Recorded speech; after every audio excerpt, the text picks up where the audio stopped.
Kurt, if you haven't already, I know you fired it in there before. Looks like he already has. Put it into the chat, but I'll get him to fire it up. There we go. The lineup for tonight, we're starting with the coffee grain, then the Harmony from Hibiki, Miyagikyo NAS, and then Aromatic Yeast, then the Takatsuru, then the Yoichi NAS, and finally the Yoichi Aromatic Yeast. But we've got a cool lineup tonight, though there is one omission, and Kurt and I both independently struck on this at different points. We should have put one of the boutique 21-year-old Japanese blends in the lineup, and I don't know why that never occurred to any of us, but it didn't, so it didn't happen. But, you know, we'll get there eventually. Kurt, lots of happenings going on right now. Yes, sir. Man, I feel for the people that only get to do business with us from afar, because the people that are local are in for a treat. I don't want to spoil too much. I'm sure Andrew's going to have a proper big reveal, but the store is looking sexy. The whiskey side is unbelievable. Wait till you see it. Yeah, the new whiskey wall is looking pretty baller. You know, I might put a teaser out tomorrow, but I mean, it's not even going to look its finest until it's not going to look its finest until it's filled. But yeah, that's something that's exciting. We're about 8 days away from relative normal again, because in addition to doing this, the whole impetus for doing it right now is that we've got to refinish the floors in the tasting room and the whiskey section, which involves moving that whole wall, taking it down, emptying the bottles, yada, yada, yada. It's a little bit of work, but it's going to be awesome when it's all said and done. And then we'll have a better sense of what we need to do with the rest of the shop. So first step in many to rejuvenate the store, make it look awesome, even more awesome, while respecting its tradition of being like an old-fashioned crowded bookstore with like every nook and cranny filled with stuff, which will continue. You got to break a few eggs to make an omelet, right? That's right, you do. Anyway, all right, we've waited. We've had a few stragglers join in. As we do at the start of every tasting, I just want to quickly highlight some other upcoming tastings that we've got since we've got your attention. Kurt, I'm not sure if you're in with me on this one or if it's Evan or Harmony, but I think we have, it's a Bladnock tasting coming up on Thursday. I think that's going to be Evan. I was asked to go see the Mad Caddies that night, so I think I'm going to go to a show for the first time in forever.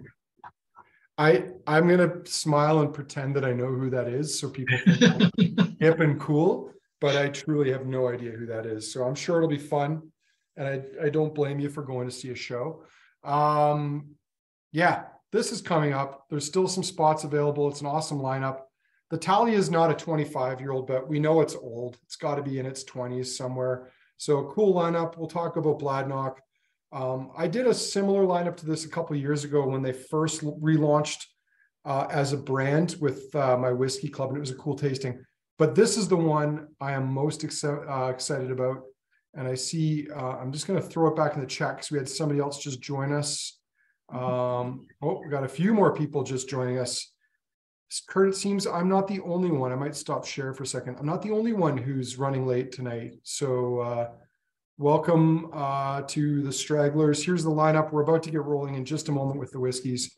But I'm just going to finish. This is the one I'm most excited about on Saturday with Dave Worthington, because we have an insane range of whiskeys for this. I know the tasting is not inexpensive, but the people who take part in it are going to get first crack at the Ben Nevis, the Kleinlich, the Aberlour, the Millstone 25-year-old. And like, Kurt, did you get a chance to try that one yet or not? Nope. Oh man, It's going to be all virgin for me too. It's so gooey. It is like this old school sherry bomb extraordinaire that is going to put the best Macallan you've had to shame, possibly, probably. There's a good chance. I know Sean and I both tried it in London. We were impressed. So that's coming up. And then Tuesday, like this is a pretty solid 8-day range of tastings. Oh, man. 30 for 30 on 28 this time. 30th anniversary lineup. We've got one more of these planned, or at least I do in my head. It's after the store is 31 years of age. Everything on that last tasting is going to be 31 and up, because we're now looking to the future. So stay tuned for that. Some more tastings to roll out in May and June, and maybe a little bit of April coming soon. But yeah, I'm not going to bore you with the whole rest of the lineup, but there's some other cool stuff on there. Some of it already sold out. Evan's going to talk bourbon a couple times. Kurt and Harmony have got their Shamrocks and Shenanigans tasting for Irish whiskey. We've got agave spirits. There's mezcal. There's lots of stuff coming up, both in person and in the store. And there's going to be an Isla festival. So lots of stuff to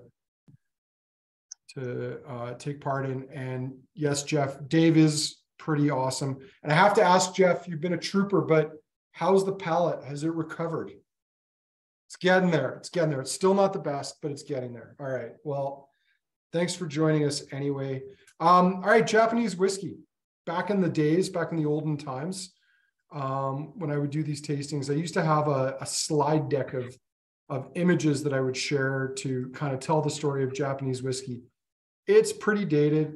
I was going to look for it to see if I happen to have it on hand. I honestly don't know that I do. But I do. Actually, I do have something here. Oh, you might not be in for a treat with this, folks. I'm not going to lie to you. Just like when your grandparents broke out the old slides to show you and stuff, and you'd sit looking at photos of Butchart Gardens and stuff like that when you were a kid? Kind of. But also, like, I apologize in advance if some of the jokes in this have not aged well, or just the comments, because, time moves on and whatnot. But it does illustrate the point of Japanese whiskey and kind of the heritage and history behind it. Yeah, we might as well have a quick look at it. We'll kind of intersperse it into the tasting. I know people are going to want to try some whiskey here, so I don't want to, belabor it too long and keep people from having that first dram. But there's a story to be told here. The Japanese have been making whiskey for a long time. This really surprised people when I first started doing tastings, because I think for a lot of them, they didn't realize the Japanese were making whiskey until it was too late and all the exciting ones were gone. And Yamazaki 12 and 18 had been pulled from the market. It was one of those things, like, it was so funny because back about 10 years ago, Kensington had exclusive access in Alberta to Yoichi and Miyagikyo, because no one else was interested. We got out there ahead of it. And it was around the time about 7 or 8 years ago when the prices started to escalate really, really quickly. Things like Karazawa went from being $300 a bottle for something from the 80s to, high hundreds. And then the next year it was thousands. That other people started recognizing that there was something there. But for years, we used to have Yoichi 15, Yoichi 20, Miyagikyo 15. Those were all exclusive to our shop. Kurt, you can probably remember, this was around the time I would have met you, back when we could buy Yamazaki 12 for $50. Yeah, it was a superstore for a while. I remember the last bottle of Yam 18 I saw on the shelf here was $120. Mm-hmm. I know miniatures of itself are like $1,500 now. It's just ludicrous. Miniatures of the Yamazaki 12? 18. Oh, okay. I was going to say, I've got a bunch of the 12s from hotel mini bars from Japan from my last. That's amazing. Trip. Yeah, and they were surprisingly inexpensive for something that you couldn't otherwise get. Anyway, let's start talking and tasting. We're going to try the coffee grain from Nika first. And after we get a little taste for Japanese whiskey, we'll start delving into some of the history. But this is something a little unusual. This is grain whiskey. It's a style of whiskey, if you're not familiar, it's the backbone of the blends, blended Scotch and blended Japanese whiskey, predominantly grain, smaller amounts of malt. And this is made by Nika at their Miyagikyo distillery, sometimes referred to as Sendai. It's located near Sendai City. And this is a grain whiskey. And they've been bottling this. This has been out on the market now for, it seems like 7 or 8 years at least. At least, yeah, at least. And this was out at the same time. The remember the black, red, and white were out? Yeah. That was a long time back too. The pure malt range. Yeah, they were great. What's kind of cool about this, and I'll give Nika props for it, is like they embraced grain whiskey, both malted whiskey put through a grain still, the coffee malt, and coffee grain rather early on, and they've actually caught on. They've developed a following. You know, they still turn over. They've gone up in price. They dropped a little back down in price. It's a very simple style of whiskey, but it's clean, it's elegant, and I guess we can be assured of one thing: it is actually properly Japanese whiskey and not, you know, what we like to call Japanese-ish whiskey, which there's a lot of in the market. I think I've been overly hard on this one. It actually doesn't nose fully greenish to me. It's light. It's almost lowland, like what you typically think of lowland style. Very floral, very citrusy, very light. It's prettier than I remember. Yeah. Is it insanely complex? No, but it's tasty. You know, I would imagine this would make some pretty awesome cocktails like penicillin. You could play around with it and have some fun with it. But just as something to drink and eat on its own, it's got character there. Will it be the most complex and entertaining whiskey in the lineup tonight? Probably not. But it's a good conversation starter. And for those who don't know Japanese whiskey, up until really 6 years ago, there was only 6 distilleries, malt distilleries in all of Japan. You had the big guys, you had Yamazaki and Hakushu as part of the Suntory group. You have Yoichi and Miyagikyo, which are part of the Nika group. And those two companies hate each other. It would be the Japanese equivalent of the Hatsfields and McCoys kind of feud. Like, these two companies don't get along. They don't play nice together. And then you've got a couple of small guys. You've got Chichibu with Chiro Akudo, who's kind of made quite a name for himself. His family had previously owned the Hanyu distillery. And then Akashi, which really is not, and I guess I shouldn't forget, there's also Mars. So there was that other one there too, but there's just not a ton of production and not a lot of players.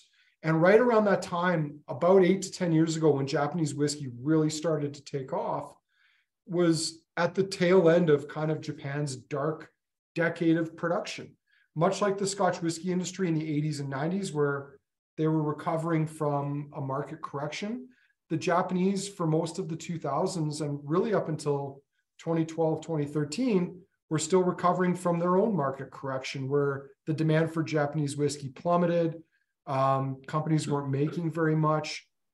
They didn't think there was a market for it. And then by the time the consumers realized, hey, this stuff is cool, it was too late. Prices were going through the roof. Nika dropped its age statements. I mean, years before this even happened, Yamazaki, they were withdrawn from the market, at least in Alberta. And there's been a kind of a dead zone. And what's filled that is a lot of, you know, American, Scottish, Canadian, Irish whiskey being exported to Japan. Some of it, in the best case scenario, is being further matured there, but a lot of it, frankly, just being blended and bottled as Japanese whiskey, because until about 1.5 years, 2 years ago, the laws were so flexible on Japanese whiskey that literally it just had to be bottled in the country to be called Japanese whiskey. The inputs could have come from elsewhere. And some of those, you know, Japanese masquerading whiskeys aren't bad. You know, what's the name of that one? Is it not the Matsui, but it's the one, there was a Mizunara finished 10-year-old Shinobu. Like, some of those Shinobu Rises are not bad, but they're not Japanese whiskey. They weren't distilled in Japan. Some of them were matured there for long periods of time. But this kind of, like, when there's a void in the market and regulations are lax, people are going to take advantage of it. And, you know, there's just been such a proliferation of these Japanese-ish whiskeys, as I like to call them, that I think a lot of people are being duped and fooled. Yeah. And I'm glad they've changed the regulations. I'm glad they've tightened it up, because there was just such a room for people to take abuse of it. And people come and be like, what have you got from Japanese whiskey? What's new? What's cool? What's exciting? And, you're like, well, what Japanese whiskeys have you been trying? And then they're like rattling off a whole bunch of things that aren't even Japanese. Yeah. When you come into the shop, there's maybe half a dozen or so Japanese whiskeys there. I've kind of been a little bit protective of that. And I think Andrew was sort of backed me on this at least, or had the exact same ethos with it, because he's never pushed anything on me. But I've started to turn away a lot of the agents that are trying to bring anything in. Everything is grain or rice whiskey. It's not exciting, and the prices are ludicrous. Andrew just mentioned Shinobu. There's a couple of good ones there. There's a couple of good ones from Kujira too. The problem is they're kind of like, Andrew said it before with other contexts. The best of them is sort of a happy accident, because you can tell it's just something turned out magic with that, but the rest of what they're offering is kind of rubbish. So it's very much a minefield, but we kind of kept what we stand behind on the shelves, with one exception that is just a crazy seller for us, so we have to keep it in. But everything there, we just sort of, we're not willing to bring in the stuff that Andrew just referred to. It's not worth it. No, and I mean, there's even a new category of like very new actual Japanese whiskey, and I'm going to use the Matsui brand as an example. Kurt, I don't remember if it was, I think it might have been you who was co-hosting the tasting with me when we tried it, but there was Matsui, like there was a peated release and there was something else, and they were undrinkable. They were so bad.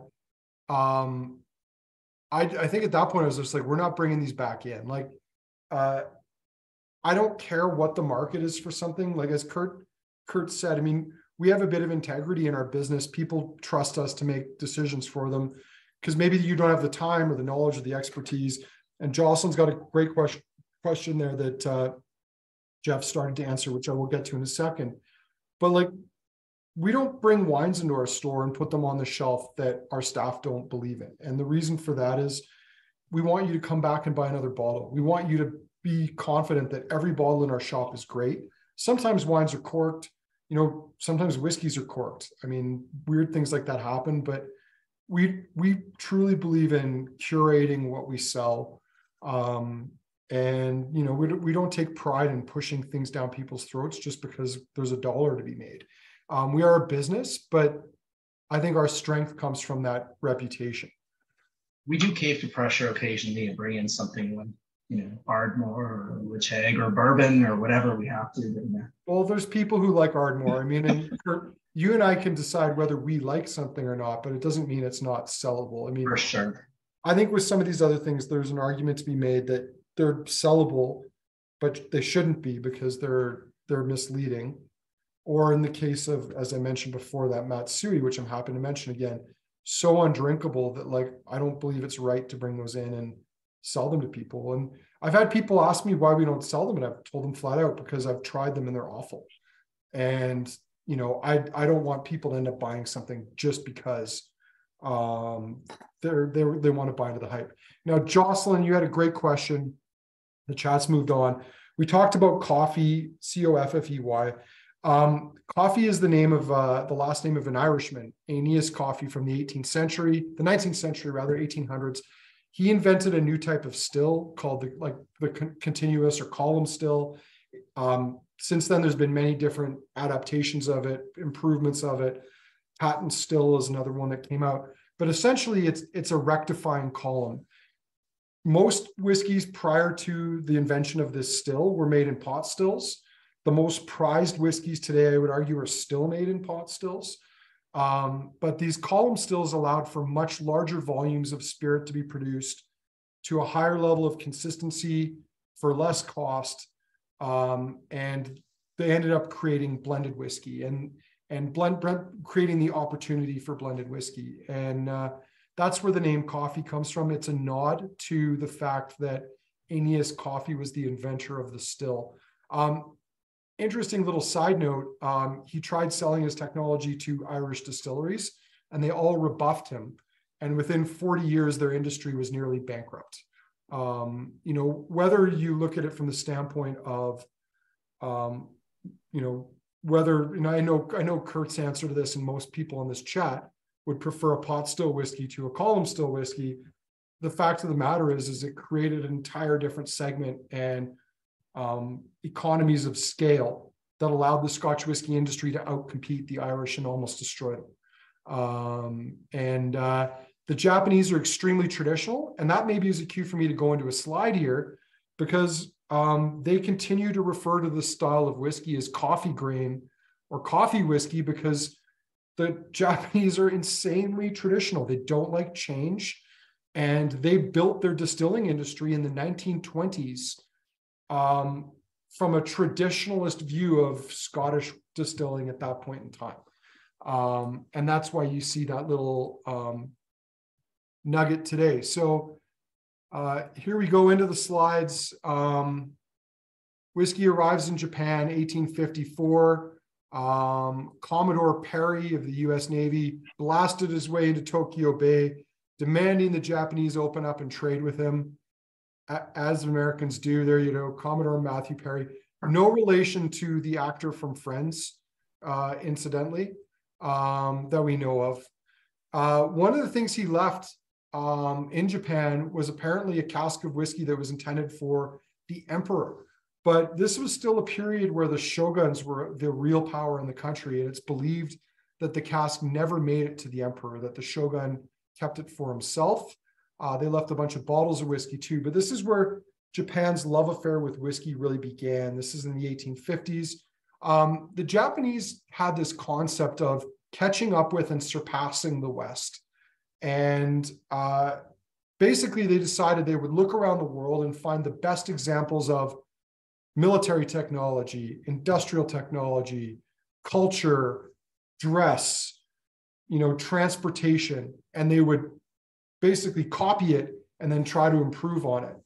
And at this point in time, the late 1800s was the height of the British Empire. So they modeled a lot of what they did as a country on the British Empire and British Empire traditions. They sent spies, and one of them is going to come up here in a moment, to spy on the technology. But Japanese whiskey didn't start being produced properly until the 1920s, until 1923, with the opening of Yamazaki Distillery. And that story actually begins in Glasgow in 1919, when a young Masataka Takatsuru traveled to Scotland, was going to the University of Glasgow supposedly to learn about chemistry, and he was studying chemistry. But the real reason he was there is the people bankrolling his trip wanted him to unlock the secrets of the production of Scotch whiskey. Scotch whiskey was going through an insane boom right now. This is the end of World War I.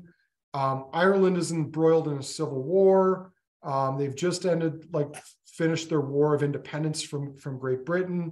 They've been cut out of the British Empire. So their Irish whiskey industry is basically on its knees. It was already doing poorly in the decades leading up to 1919. And Masataka Takatsuru traveled to Glasgow to learn about whiskey making. And he spent some time with R.B. Nicol at Longmorn Distillery. He got an internship that his professor set up for him at Hazelburn Distillery in Campbellton, back when it was its own entity, its own separate distillery. There's a picture of Longmorn Distillery today. These warehouses are probably the same as they were back then. Not a lot of changes. There's Glasgow around this point in time. Masataka took back to Japan with him, not just the knowledge of distilling, but a Scottish bride. Against the will of his family as well as hers, he and Rita Cowan were wed, not sure where that one came from.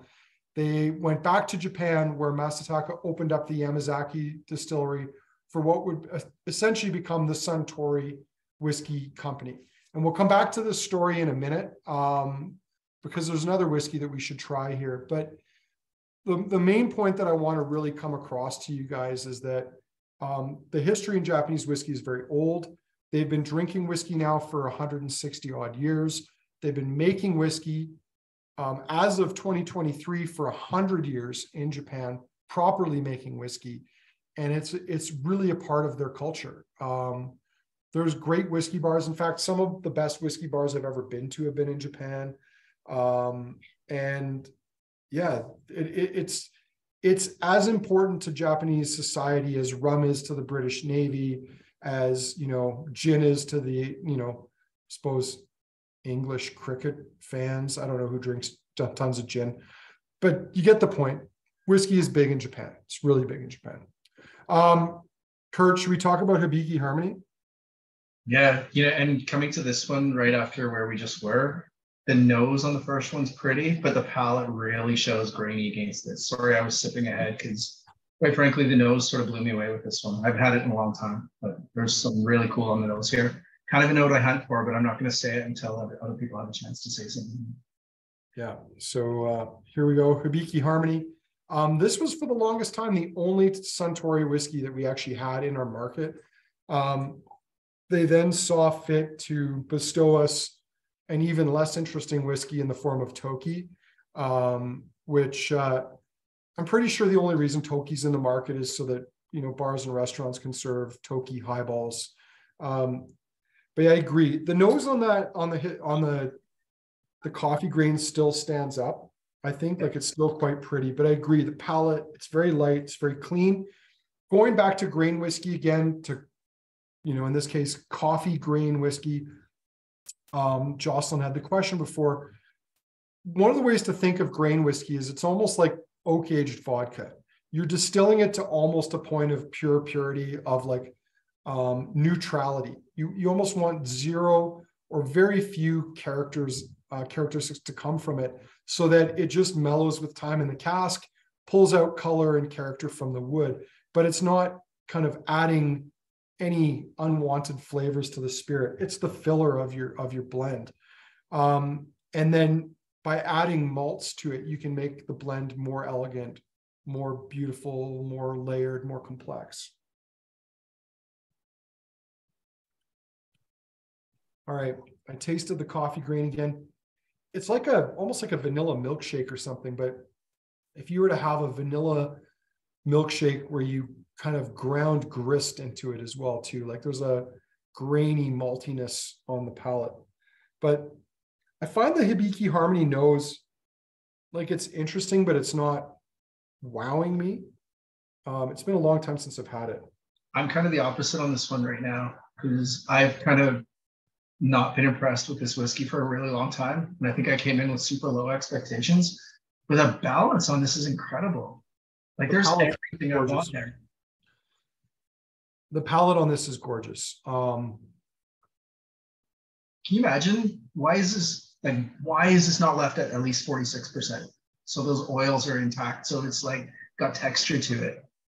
Well, this isn't the real answer, Kurt, but it's my sarcastic answer.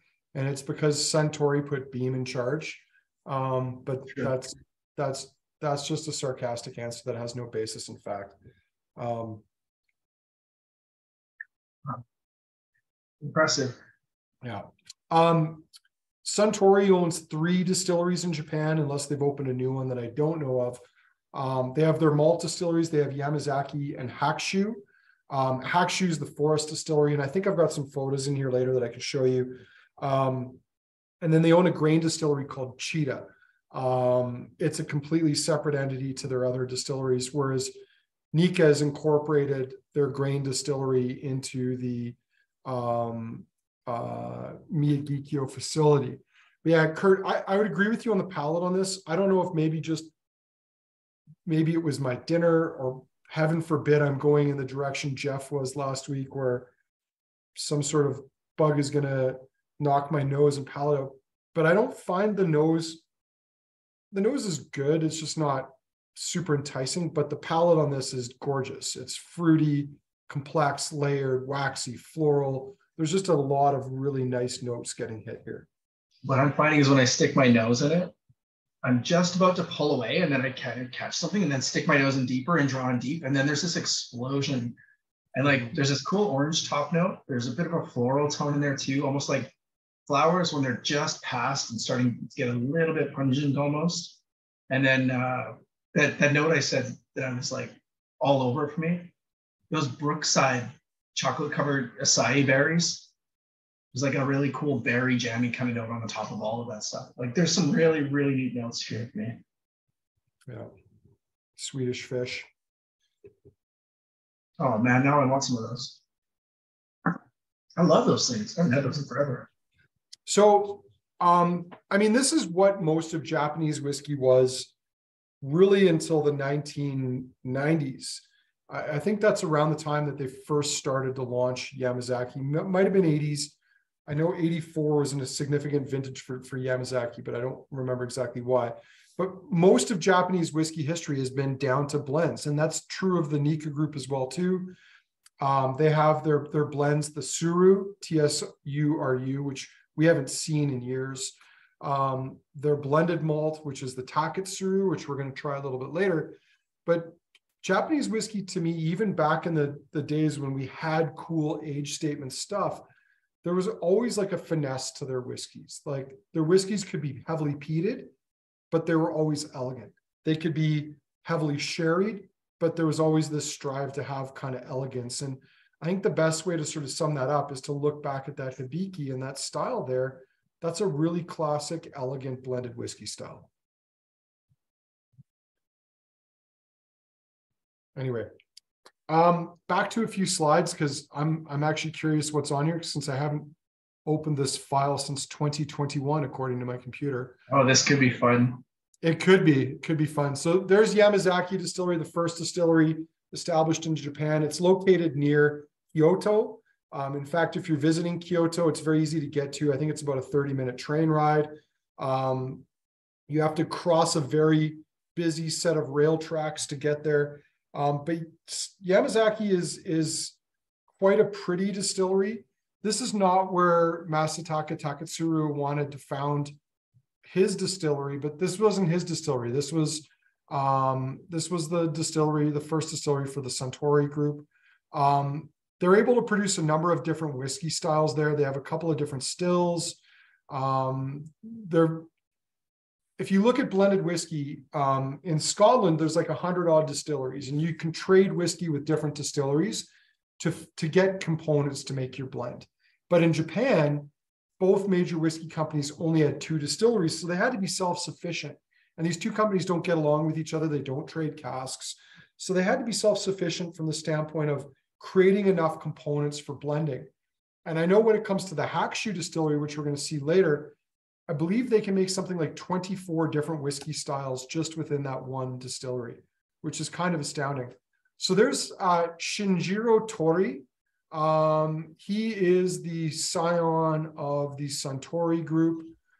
He, along with Masataka Taketsuru, are considered the forefathers of Japanese whiskey.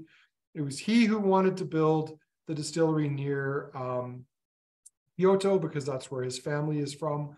Masataka, however, finally achieved his goal in 1933. He and Rita Cowan, well, I guess Rita Taketsuru by this point, moved to Yoichi, which is a fishing village on the island of Hokkaido in northern Japan. He always felt this was the best climate, the most like Scotland to open a distillery, and the Yoichi distillery was opened. To this day, it is the only distillery in the world that I believe is still coal-fired. I've had a chance to coal-fire the still. It's kind of fun. They give you a hard hat that doesn't fit heads of large Anglo-Saxon gentlemen such as myself. White gloves, which is funny because you're shoveling coal, like you assume it's going to get dirty. But it's a very, very cool distillery. I think this is probably still my favorite distillery style-wise for whiskey in Japan. The next distillery to open was Nikka's second distillery, Miyagikyo, located near, as I mentioned before, Sendai City.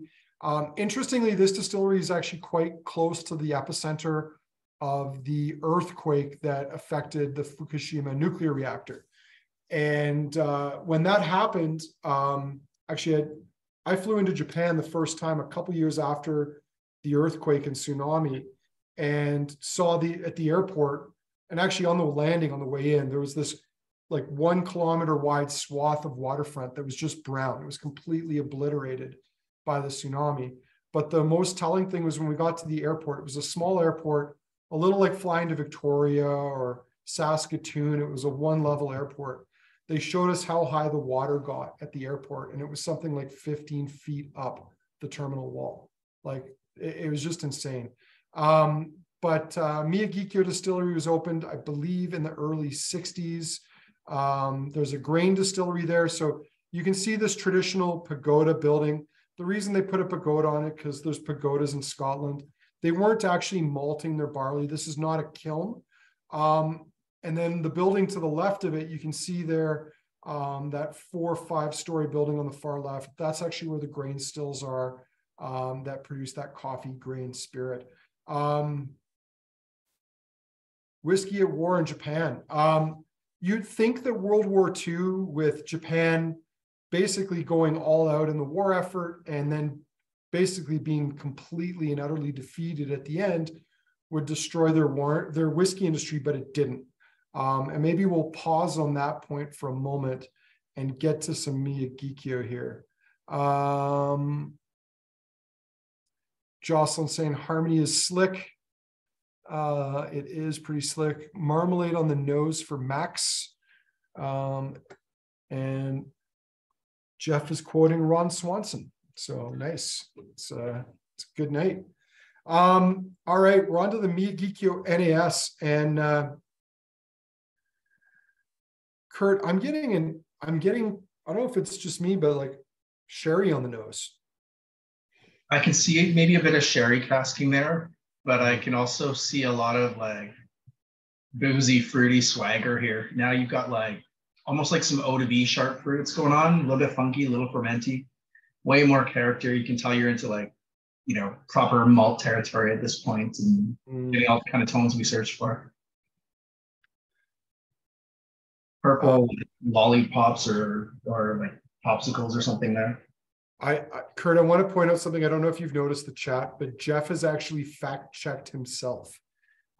This might be a first. But yeah, the nose on this it's kind of funky. Like there's this tart, fruity funk to it. There's something that reminds me, it's like jujubes and sweet and sour pork.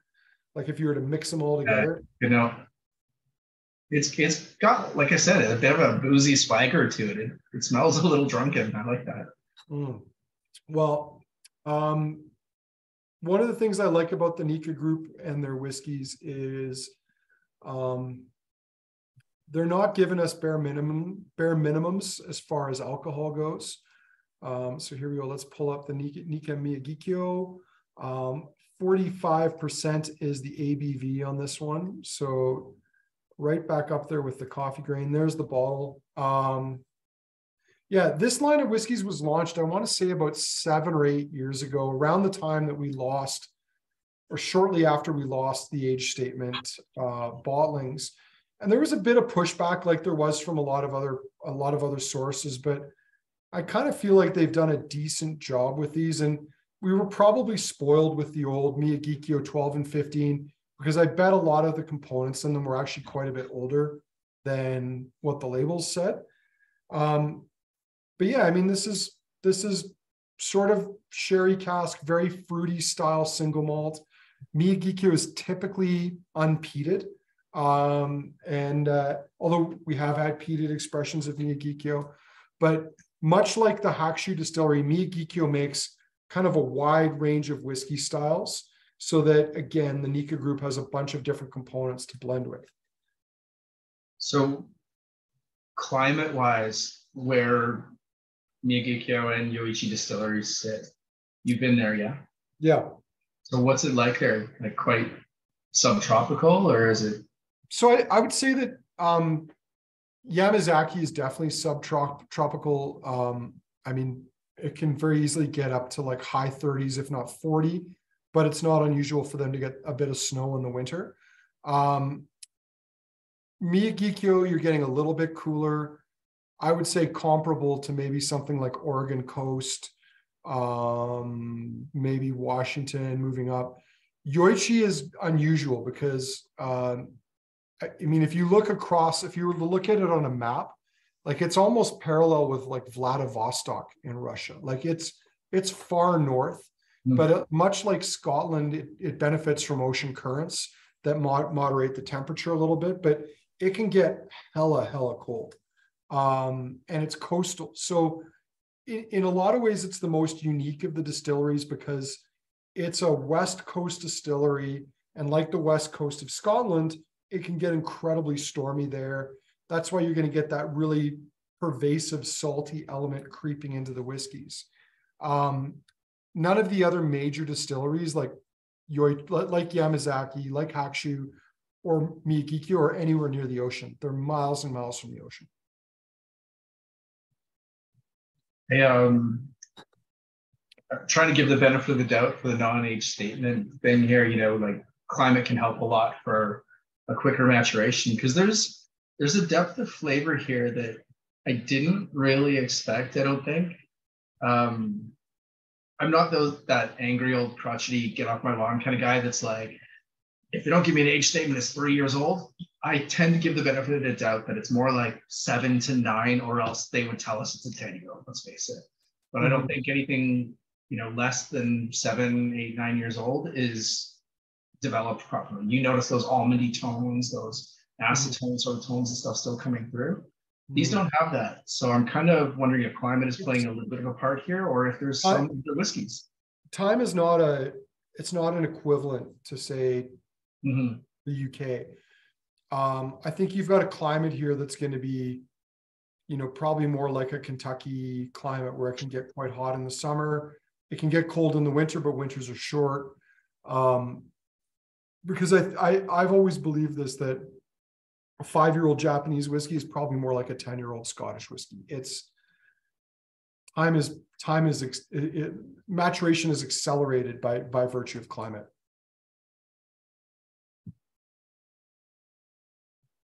Blair here saying when he visited Yoichi, it had a foot of snow blasting horizontal off the sea, but the best skiing is an hour south. Yeah, I've long wanted to go skiing on Hokkaido. Yeah, I've heard the champagne powder that they have there is like second to none. So that is definitely a bucket list item for me. I think this is a tasty whiskey. I think it shows very well.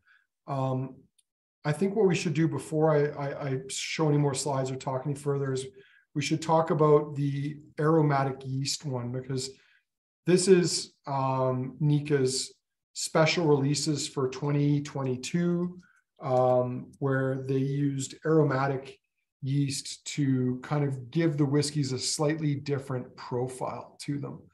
And yeah, I haven't tried these yet, so I'm curious to see how they show. But it's interesting that the Japanese are thinking about this, about the effect of yeast on the spirit, because while there are definitely some Scottish distilleries doing this, there aren't a lot who are. I mean, most of them are still using a fairly typical distiller's yeast, and you have to think that they were at least thinking about this 8 to 10, 12 years ago before they could pull this off. Yeast is the new frontier. If you're looking for the real excitement in the whiskey world, barrels have been talked to death at this point. Distillation regimes, everybody's spoken about, still size, everything like that. And barley strains, of course. Everybody wants to talk about all those barley strains that they get those, the niche names that everybody knows about, and you love dropping those names because you sound all educated, but none of the distillers are actually using those anymore. Yeast is the one where, let's face it, this is distilled beer we're drinking. So if you've got a really good beer, you're, for lack of a better way to put it, you're intensifying those flavors, you're concentrating those flavors, right? Think of the best beers in the world. They tend to be kind of funky and fruity and have depths of character and stuff coming through from yeast. Play with yeast, get a really cool yeast strain, create a really cool funky beer, long ferments and stuff like that, and you end up with these kind of fruitier styles. I love it. Absolutely love it. Yeah. Well, and I mean, we've kind of talked about this in some of our tasting. Like, what does the distillation do? It's not creating flavor. It's like collecting and concentrating what's there. And you know, to your point, Kurt, like if you've got a better tasting beer or a fruitier beer, you're going to have a fruitier whiskey at the end of it. And I love the comment, and it probably sums it up best. And this goes into not just the selection of yeast, but allowing for a longer fermentation. The Cotswolds distillery, Dan Soar, the founder of it, when we were there and we were talking about his fermentation, and I think his fermentations are like 5 to 6 days, like they're long fermentations. And his comment on this was like, when does a banana smell its ripest? And it's like, the answer is like when it's basically brown and looks like it's going to rot. And I think that's the yeast thing. Like if you want to have fruity esters, like really big fruity esters coming off your spirit, then you need to let it ferment, and you need to use yeast strains that are going to enhance that.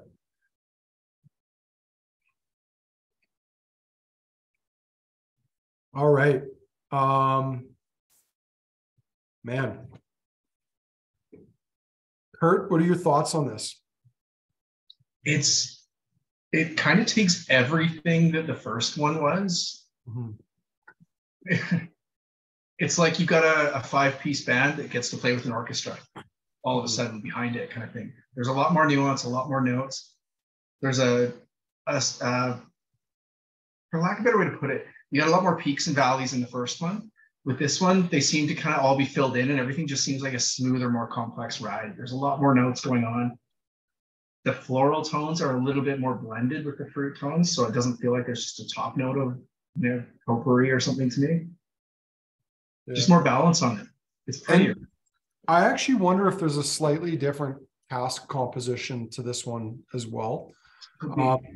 So going back to the regular Miyagikyo, to me, like, even though it's very fruity, it's got this sort of light sherry cask twinge to it.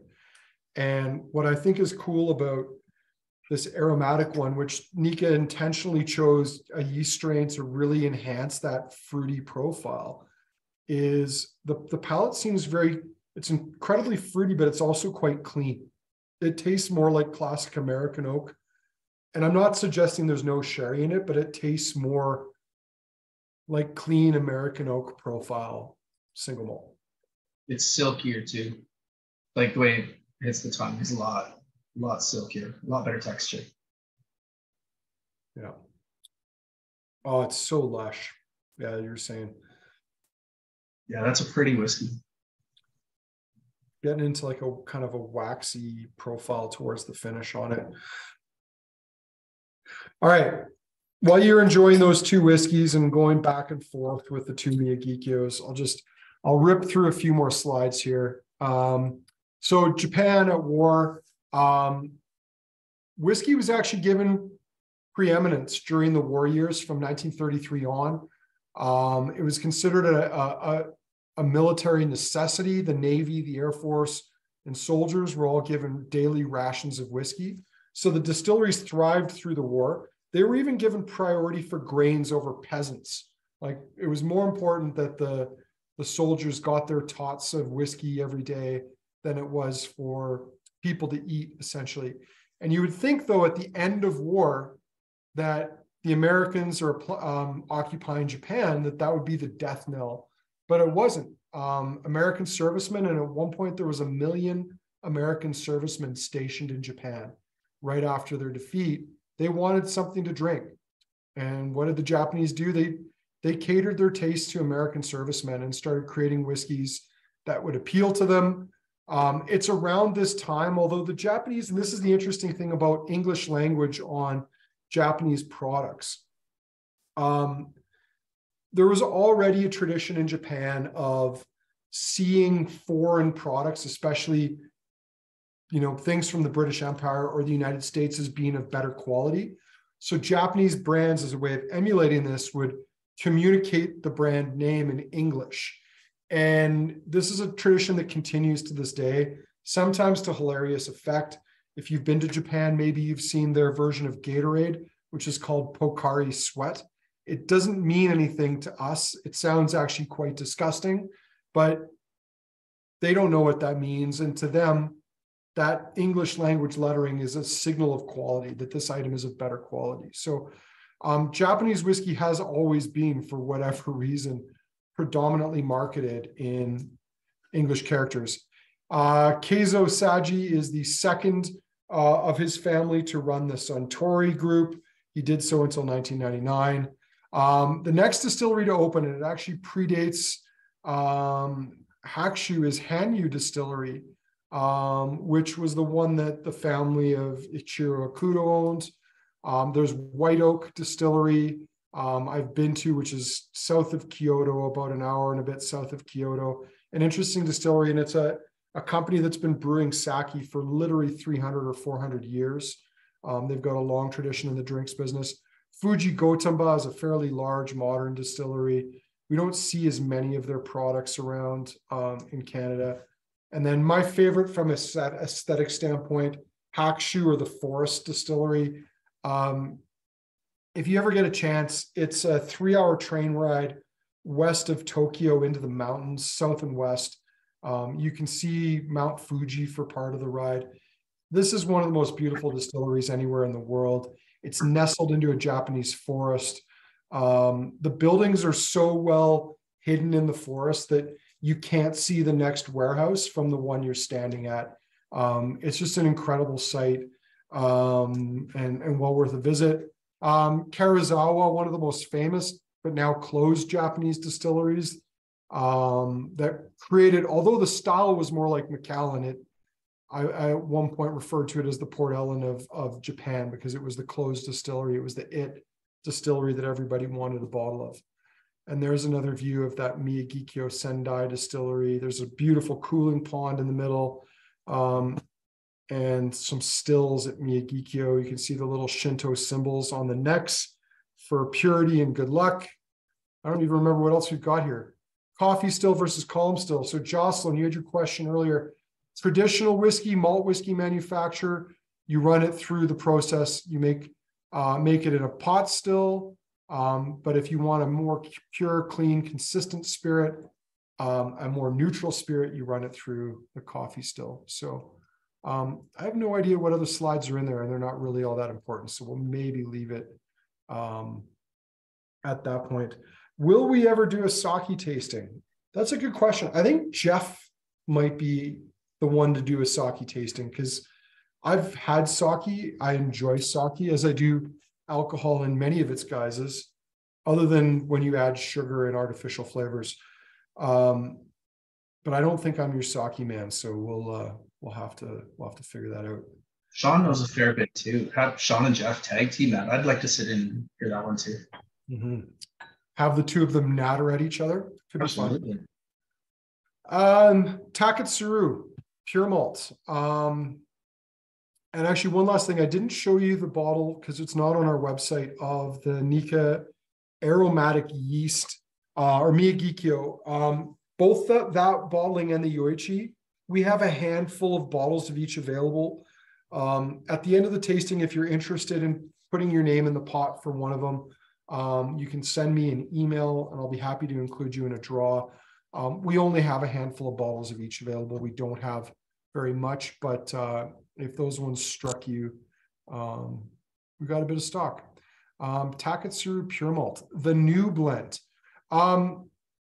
This whiskey is a good kind of conversation starter because it can go back to that point we made earlier about Japanese and Japanese-ish whiskeys.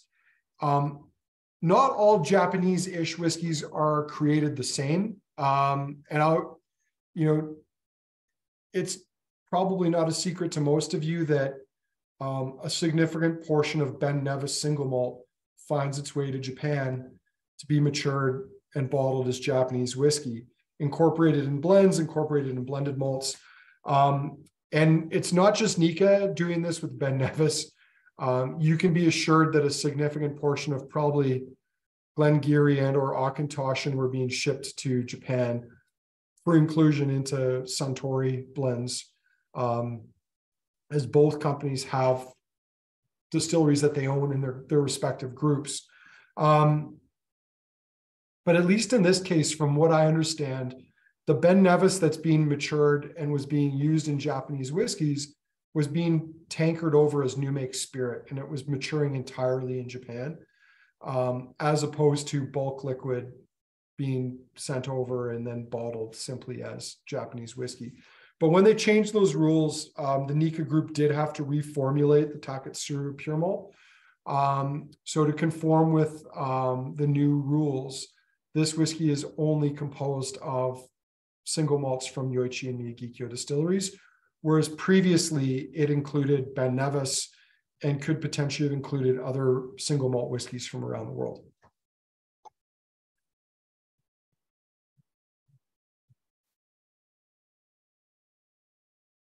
Kurt, you look like you have a comment. It's crazy to me. I think, I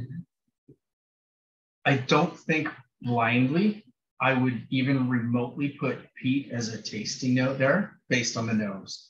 But when you taste it, you can get that slightly leathery or the tannic tea sort of note going on. It's just like really, really low level peat in there. Because Yoichi doesn't peat heavily. And no, this would be married. They do sometimes, but predominantly, no, they don't. Yeah. So when you marry that to Miyagikyo, obviously that's going to be diluted yet again. The level of peat on this is kind of astounding, actually. You never see this, you know, floating, flittering kind of, it's there, it's not there kind of thing very often.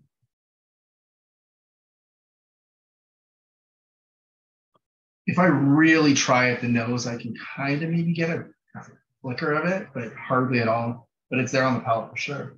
There's a nice kind of farmy funk to it on the nose. It almost makes me want to call bullshit on there not being Ben Nevis in there, because there's something on the nose that's almost just reminiscent of young Ben Nevis. 100%. Like we've been talking about that funky fermenty thing tonight several times. There is no distillery that has more of that sour, funky, almost tropical, fruity kind of tone than Ben Nevis. They are like the apex for that. But I mean, there's a lot of that here. They've owned that distillery for a long time. There's no reason why they couldn't be trying to recreate that style or something approaching that style in Japan. For sure. Anyway, it doesn't matter. I think again, we've got here something here that's elegant, fruity, fun, and at a good price point. I mean, let's go back to that again, like $79. That's a pretty decent bottle for $79. Yeah, it is. And maybe this is worth quickly just touching on again and reminding people. I mean, when done well, this is kind of the point behind blended whiskeys, is that they can create something better than any of the individual components on their own. That's the whole point, is that you're going to take these disparate components and then you're going to create something great from them. And yeah, the fact that the Japanese tradition has been so focused on blending historically would kind of lend that, even when they're making their single malts. And don't be under any illusion, like most of the single malts that you love, whether it's Glenfiddich 15, Bowmore 18, they're blended as well too. The companies are trying to achieve a style. And so they have to take different components together to create and maintain something of a consistent style. But I think the Japanese have just, they're very, very good at blending. Chris Walker said there's nothing wrong with blends. I kind of struggle with that the older I get. I do finally have to admit to myself, I'm a little bit of an ageist with my whiskey, and I'm also a little bit of a blend snob. If you think about it, as Andrew said earlier, grains are meant to be almost neutral. So if you're taking all your flavor components in the malt you're marrying it to and essentially diluting it or dumbing it down with something that's meant to be neutral, it's inherently meant to be inferior. Like there's no two ways about it. However, as Andrew just said, a blended malt should be, absolutely should be, unequivocally, it should be the apex of the category. If you think about it, a distillery can only release what they can produce and call it a single malt. Mm-hmm. They can produce in different styles, but ultimately they're still going to have just a DNA that they can't get around. No. If you're a blender, if you're John Glazer or something for Compass Box or something like that, he works like he picks one parcel of whiskey and then builds just a couple pieces around it, where you can literally take something incredible and put the best of anything else with it. Blended malts, I don't know why we struggle so much wrapping our heads around it, but they should be almost perfect whiskeys. Mm-hmm. But I think the problem is that historically companies have used it as an opportunity to just dump stuff. Yeah. Yeah. So anyway, whether that's entirely true or not and entirely fair or not, I think it's also an issue of trying to shove a brand down people's throats that they don't want. For sure. And I think we have to acknowledge that a lot of people, myself included, for much of my whiskey drinking life, have wanted to identify with stories and provenance. And the problem with blended malts is that you're like, oh, you don't need provenance. You just need a story. You just need a narrative. This was inspired by this. Yeah. And you should like it because it's tasty. But I think, that goes against the single malt drinkers who for a long time identified with certain brands or ethoses, or maybe they like the history and the story behind something. And I think that's probably a struggle for that blended malt segment. If you're chasing quality, look there. If you're just chasing good whiskey, if you just want flavors, look more to blended malts. You'll save money on them and you'll get some really cool. Yeah, no, for sure. All right, Yoichi, let's do it. Let's just gonna close another window here that I don't need open. Sharing my screen. So Yoichi, often more heavily peated, though, I mean, that varies a little bit because, I've had everything from almost unpeated to like moderately peated to massively peated Yoichi over the years. Bottled at 45%. Man, I miss the 20 and the 15 back in the days when those were easy to come by. And I'm pretty sure that back in the day too, Yoichi, there was quite a bit of Mizunara wood that was used in it back in the olden times as well too. But this is a whiskey that probably, if I was to say my favorite Japanese distillery, it would have to be Yoichi. I like the profile of it. When can you go wrong adding peat, especially if it's going to age for some time?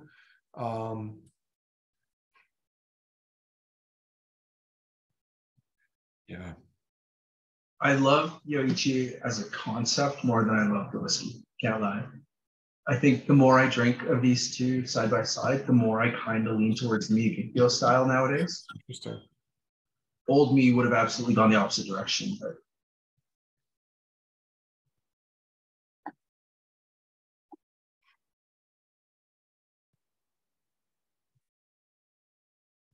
it's kind of a custardy note to it. It reminds me of those those hard banana candies. Which ones are those? Like the little yellow banana candies that taste like bananas. Like the ones that are in runts? Yeah. This is quite fruity and funky on the nose too. It is. There's a bit of a clay note to it, almost slatey. And you can pick up that sort of salty maritime character coming through too. Though I'm getting a little bit of smoke. I'm not getting a lot of smoke on the nose. Where's the peat from, Andrew? Do you know? I'm pretty sure it's Scottish. I believe they're actually bringing the malt in from Scotland as spec peated malt. Gotcha.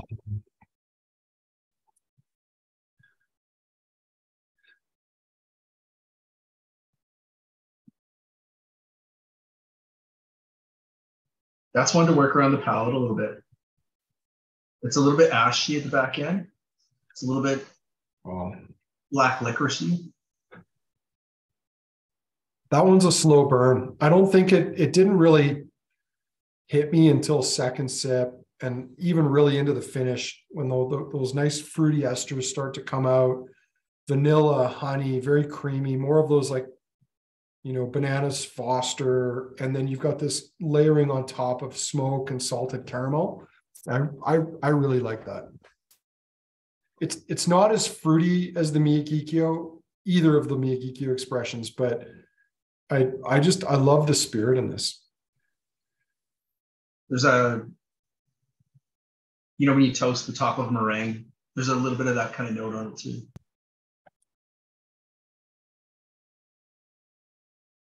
Oh, that's one that actually you kind of have to unravel. It's a hard. It's peat Japanese style. Yeah, I'm kind of struggling with it. Like not with drinking whiskey or loving whiskey. I'm kind of struggling, kind of pulling it apart and seeing what all's going on there. Mm-hmm.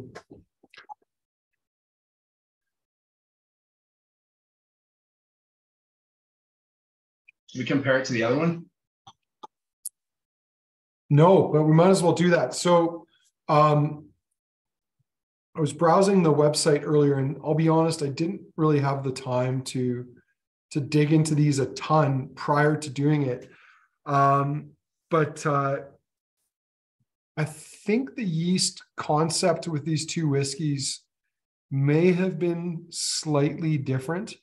But they were trying to enhance fruity kind of ester floral flavors developing in the two whiskeys. And obviously Yoichi's always going to have a little bit of peat to it. They've got that coal-fired direct heat distillation technique as well too. But a little bit of a different style to it. And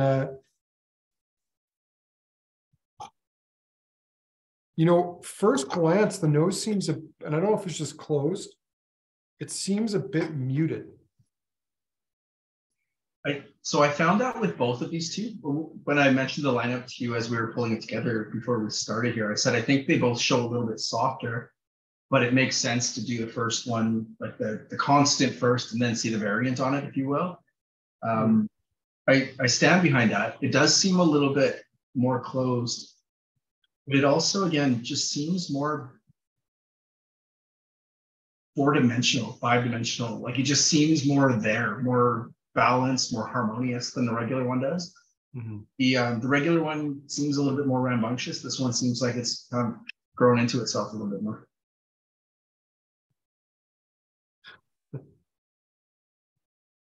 So with these ones, I'm actually blown away by how much I love the peating level. I love the peating level more than I actually love the whiskeys themselves. There's a couple of distilleries that hit that. And I can't believe I'm saying this, but the latest couple bottlings I've had of Oban have been really, really on point. I went through like probably 10, 15 years where I didn't even want to look at a bottle of Oban. But the last couple bottlings have been really awesome. The level of peat is fantastic. This is sort of the same thing. I think it's nailed, absolutely nailed.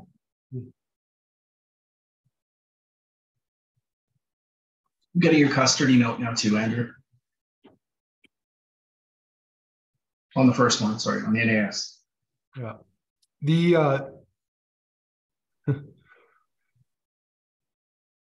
I mean, going back before to these two being a little closed and a little hard to pull apart, it's almost as if they're too complex to like separate into different component parts.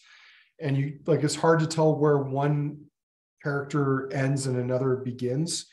But I mean, I think in terms of elegance, I really like those two Yoichis. And I think the aromatic one is more delicate and less obvious in a lot. Like it's very, very subtle compared to the other. Yeah, agreed. All right, we're going to go back through and do our speed round, and I'm going to get you to lead this, Kurt. If for no other reason than to buy me enough time to create a poll. But this is the dance monkey dance part, right? Yeah.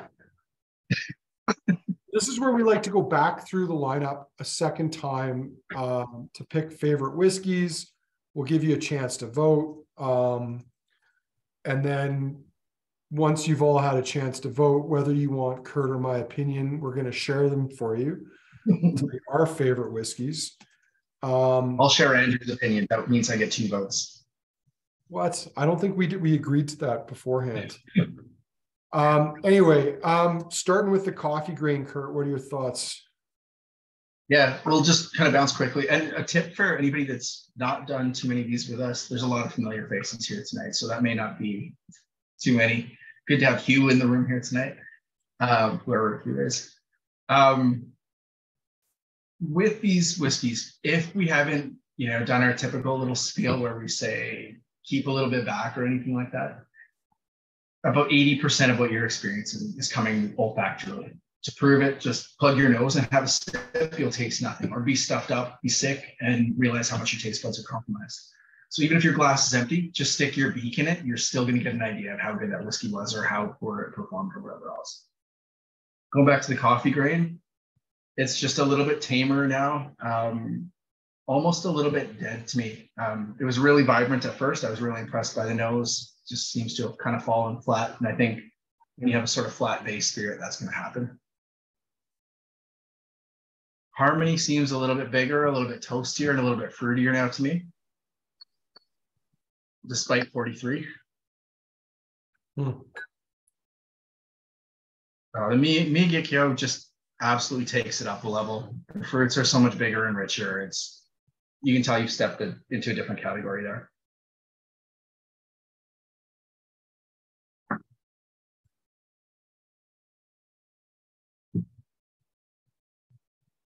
And the Miyagikyo Aromatic Yeast, beating a dead horse here, but it just seems like so much more rounded than the regular Miyagikyo does.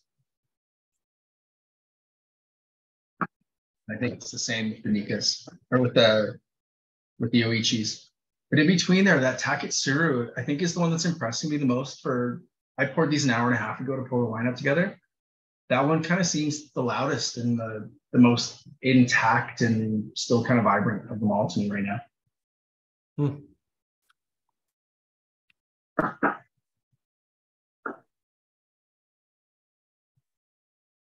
And a little bit of a peppery note now on the Yoichi Aromatic Yeast that I wasn't picking up the first time. I think I hadn't really given it too much thought, but I think when you have whiskeys of this low ABV, which we don't normally do in our tastings, as most of you guys know, in this group, there's only 2 here that are possibly not chill filtered. All the rest almost certainly are. And I think at these lower ABVs and with chill filtration happening, you don't have that barrier of oil across the top. I think your whiskeys tend to just kind of soften and oxidize a lot more quickly. So I'm really, really impressed that Taketsuru has held up as well as it has.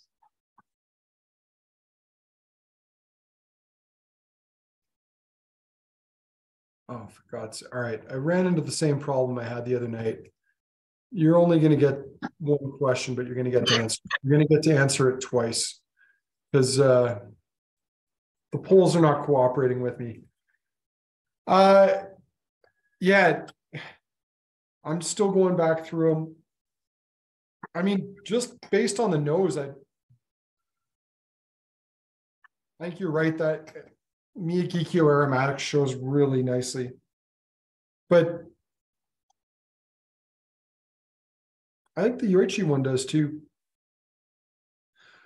All right, let's fire up the poll. So we're going to do this twice. You get 2 votes. So we'll run this first one for a couple of minutes, let you vote, and we'll come back to it. While we're doing that, Kurt, you kind of alluded to these, or not really, but top 2 for you. Top 2 for me. Yeah, I hate to be that predictable. It's the 2 aromatics. I didn't think it would be, honestly. I thought they were a little bit of a novelty concept. A lot of times those things are, whether it's organic or, Glen Moe's done a few things along these lines. In this case, I just think they're better whiskeys. Everything just comes together. They're better. And then behind those would be the Taketsuru. So yeah. Miyagikyo 1, Miyagikyo Aromatic, Yoichi Aromatic, and then the Taketsuru Pure Malt. What about you?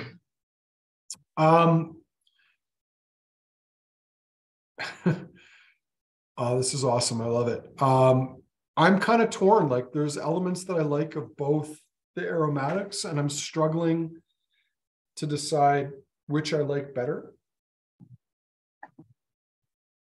I agree that I think the Taketsuru shows really well. And the fact that it, for you, outshone either the NAS, Yoichi, or Miyagikyo, I think takes us back to the whole point of why they create things like that, which is that by combining the components of two malt distilleries, they can make something that's more flavorful and more interesting than either of them can be on their own. So round one of the voting, I'm going to share the results here, and you got a tie. The Miyagikyo Aromatic Yeast and the Yoichi Aromatic Yeast have tied. Harmony came in second with the Miyagikyo NAS and the Taketsuru in a close third. So we're going to run that one more time. Excuse me. This time you get to vote for your second favorite. All right, Kurt, I'm going to get off the fence here. I swear. I've got to try them one more time.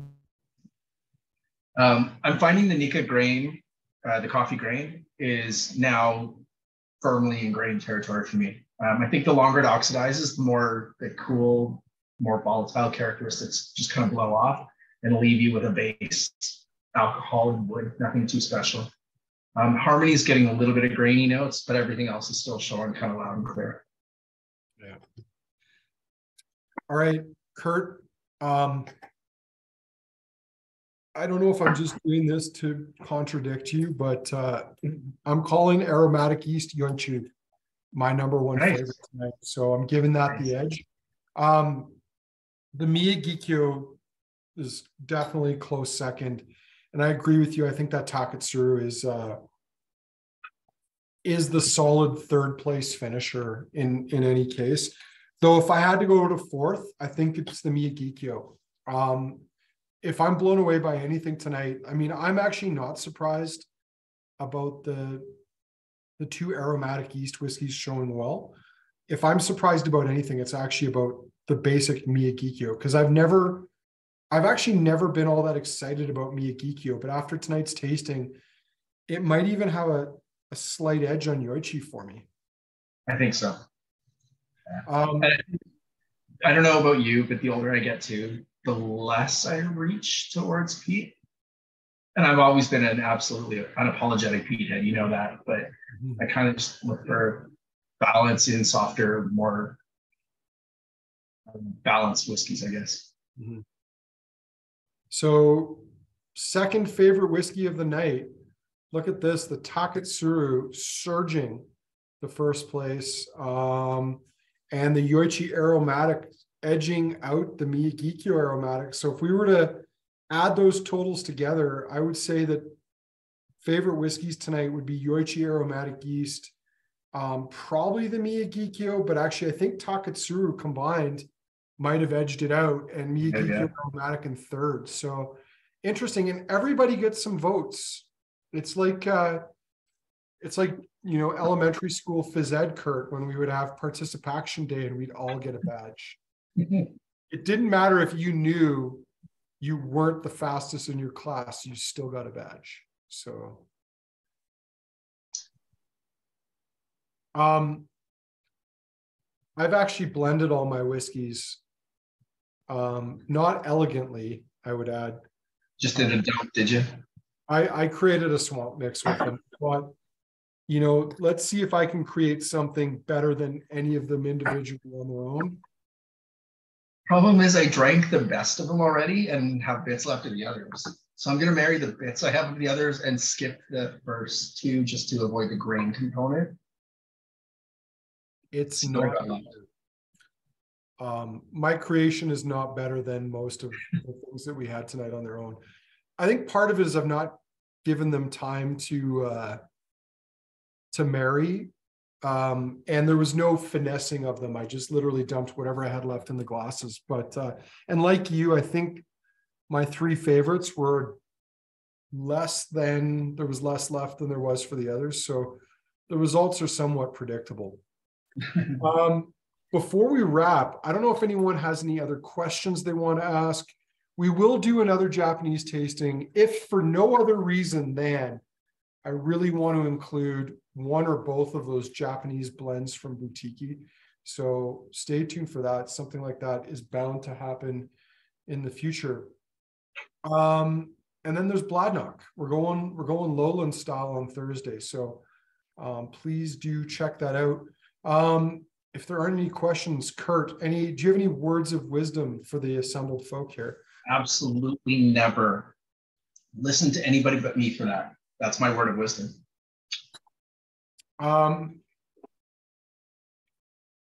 guess we do have some cool things coming. I guess if we're going to leave it on an end note here, we have Balblair and Glen Scotia casks coming shortly from Gordon MacPhail. And they're gorgeous, not surprisingly. Not just because we chose them, but because Gordon MacPhail is not going to send us a bad cask. We've got Daft Mill 15 coming in the not too distant future, so that's something to be excited about. There's a bit of an ignominious anniversary on Friday. Kurt, I know you were helping proof my newsletter today, but we're going to donate some money again to Ukraine because of that asshole Putin invading Russia. Russians invading Ukraine rather. So we're gonna donate some money to refugees on the anniversary of that. So that's coming up. That'll be in the newsletter tomorrow. There's other fun things in there too, but yeah. Anything I've missed? Yeah, we got some cool stuff coming down the pipelines. The casks I'm super excited about. The G&M casks are going to be wicked to have arrive. We have a new Ben Romick cask en route. It's incredibly exciting because I think a lot of you guys probably know we did, was it a 14 cask? Was it cask 143, 134 or something? I can't remember. The last one we did, I think it was a 14-year-old or something. It was absolutely stunning. We got a chance at a second one. We did it. That's the one we have only, I think, 18-year-old left. Yeah. Rock star. Jump on one of those last 4 bottles. Really, I can't stress that enough. We have a 20-year-old coming now for the shop, so we just keep kind of upping it a wee bit. And Ben Romick is one of the most exciting distilleries going. To the point, just to make that point too, there will be overflow from a private bottling I'm doing for my club. So we're actually going to have a 15 and a 20-year-old Ben Romick arriving in the store at the same time. They're going to be a killer compare and contrast kind of opportunity. So that's exciting. That 20-year-old it's interesting because if you were to compare it to the 18 we have right now, which is quite heavily peated, like I would argue our current cask comes across more heavily peated than Ben Romick typically does. Yeah. Especially after 18 years. The next one, the peat is like very subtle and it's going into like mega tropical fruit territory. Like it is just waxy tropical. It's dynamite. So that's coming. Yeah, those casks are coming. The Daft Mill's coming. We haven't even cracked it. We have a sample bottle that we really need to crack and taste. But we're going to do Daft Mill tasting because I've been hoarding bottles of Daft Mill so that we can do a full Daft Mill range tasting. So that's something that'll be coming up in the spring. Hugh, yes, there is an Irish whiskey tasting. However, you need to be able to come to the store for it. I don't know if that works for you or not, Hugh. But we are doing one. And I think, Kurt, is it on St. Patrick's Day, March 17th? I think it is. I'm not sure. This one, I kind of gave Harmony the reins on.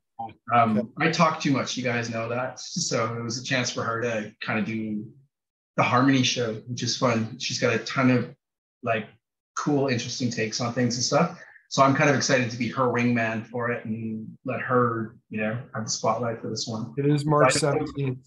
We have one common thread in there, though. I'm an unapologetic Bushmills guy. She and I both got excited about the new Bushmills 12 that's hit our market finally. And I think she's talked about using that as one of the malts in the tasting. So that alone has got me dying to try this range. But Hugh, if you aren't in the locality, we should do a virtual Irish tasting at some point here. So leave that with us and we'll, Kurt will remind me at some point and we'll pull together a virtual Irish tasting. And to be honest, it's not for want of wanting to do it, but there's not a lot of new offerings. I mean, Ireland is still kind of in that recovery stage of its history. Most of what we consider Irish whiskey is coming from one massive distillery, and there's all these new and upcoming distilleries that I'm excited to see what they produce, but they're still extremely young, and I think there's a bit of a limit on their potential as a result of that for now. But it's going to change. Dublin alone, I think, has 5 or 6 distilleries in it, which is crazy. I just wrote an article about that last week for a magazine about how Dublin, which in the late 1800s was considered the world's capital of whiskey, is having a bit of a renaissance. So a lot of things to be excited about, but things are still very, very early. Waterford's got some cool new expressions coming. I had a chance to try them in Paris in the fall. For whatever reason, these things take forever to get here, but they're still young. I mean, that's the one knock against them, is that they need more time. And to Kurt's point about Bushmills, I love Bushmills as well. I love old Cooley, like the stuff that the Teelings made, and not the stuff predominantly bottled by Beam Suntory.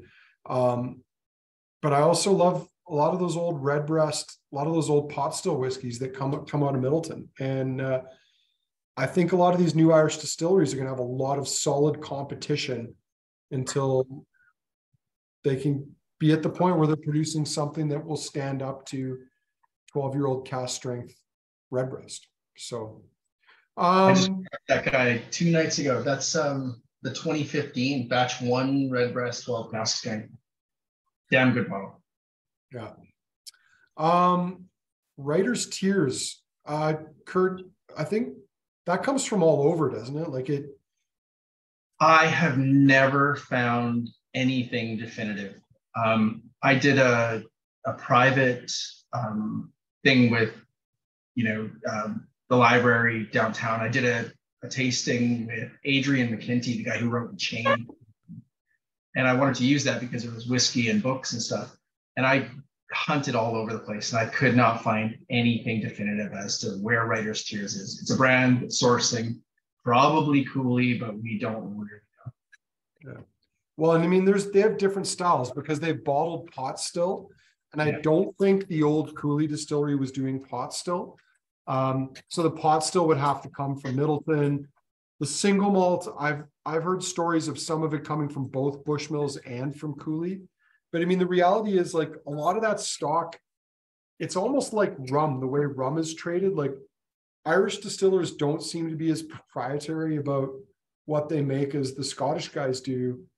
But the one rule seems to be that you just can't refer to where it came from. Yeah. And they call them NDPs, right? Like non-distilling producers or something like that. Yeah. But I mean, even the guys who own Writer's Tears, like, I'm pretty sure, I thought I'd read somewhere that they have a distillery coming at some point here too. So yeah, who knows? Anyway, we've blathered on for a little bit here. I hope you've enjoyed tonight's Japanese tasting. Yeah, if you have any questions about Japanese whiskey, please feel free to come from the shop. Come by the shop. We'd be happy to talk about it with you. We've got other cool tastings coming up. I've mentioned them. You can check them out online. And there's a newsletter coming out tomorrow, so stay tuned for that. Keep an eye on your inboxes. And Kurt is going to be, where are you playing next? Where's your next gig, Kurt? Probably up on my couch in about 15 minutes or so. Yeah. He's going to be serenading the wife and daughters. Got to shift the empty glasses to the kitchen, pour another one, and then find a chunk of couch. Well, that's one of the things that's great about my current bar is I've got a dishwasher right here. I've actually been loading it over the last couple of minutes while we've been chatting. So I'm just going to close it up and fire it up, and my job will be done. But everyone, I want to thank you for taking part in tonight's tasting. Kurt, thanks for hosting it with me. Apologies again for starting late, but it's been a bit of a busy week, and will continue to be a bit of a busy week. But we've got some cool things to look forward to at the end. And yeah, more tastings over the 4 more tastings or 3 more tastings in the next 6 days. So lots to look forward to. Hugh said sayonara. I'm going to say kampai because that's what they do in the old country. So kampai, everybody. Have a great night. We'll talk to you again soon.